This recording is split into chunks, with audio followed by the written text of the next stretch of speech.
Hey everyone, welcome back to another mini blog. So আজ আবার সকাল সকাল বেরিয়ে পড়েছি মায়ের সাথে, কিছু কাজ ছিল বলে একটা জায়গা যাচ্ছি। তো কোথায় যাচ্ছি সেটা যদি তোমরা দেখে গেস করতে পারো অবশ্যই আমাকে কমেন্টে জানিয়ে দিও। সো বাড়ির থেকে বেরিয়ে টোটো করে আর বাসে করে আমি চলে গেছিলাম আমার গন্তব্যে। অ্যান্ড ওয়েট, এই ব্যারেজটা থেকে তোমরা নিশ্চয়ই বুঝতে পেরে গেছো যে আমি কোথায় যাচ্ছি। তো তবু যারা বুঝতে পারোনি তাদের জন্য বলে দিচ্ছি, এটা হচ্ছে বাঁকুড়া টু দুর্গাপুর কানেক্ট করা ডিবিসি ব্যারেজ। তো ওখানে গিয়ে পৌঁছতে আমি একটা কেক খেয়ে নিয়েছিলাম, কারণ সকাল থেকে কিছুই খাওয়া হয়নি। দেন কাজ কমপ্লিট করে আমরা হেঁটে হেঁটে যাচ্ছিলাম লাঞ্চ করার জন্য। আর ওখানেই রাস্তাতে দেখতে পেলাম আখের রস। তো এই গরমে কার না ভালো লাগে খেতে।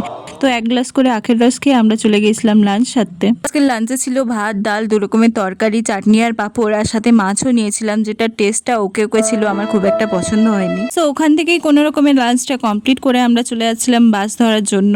আর যেতে যেতে একটা জায়গায় খুব সুন্দর হাওয়া দিচ্ছিল, তাই ওখানে একটু দাঁড়িয়ে রেস্ট নিচ্ছিলাম। সো ফাইনালি বাস ধরে চলে যাচ্ছি এখন আমরা দুর্গাপুর বাস স্ট্যান্ড। আর ওখানে পৌঁছাতে পৌঁছাতেই বৃষ্টি শুরু হয়ে গেছিলো। সো কি আর করা যায়, বর্ষাকালে আসা, হঠাৎ করে এই বৃষ্টির সম্মুখীন হয়ে আমরা ওখানেই কিছুক্ষণ দাঁড়িয়েছিলাম। তো এরপর কিছুটা বৃষ্টিতে ভিজতে ভিজতেই বাস স্ট্যান্ডের ভেতরে পৌঁছে গিয়েছিলাম। আর লাকিলি বাঁকুড়া যাওয়ার জন্য একটা বাসও পেয়ে গেছিলাম।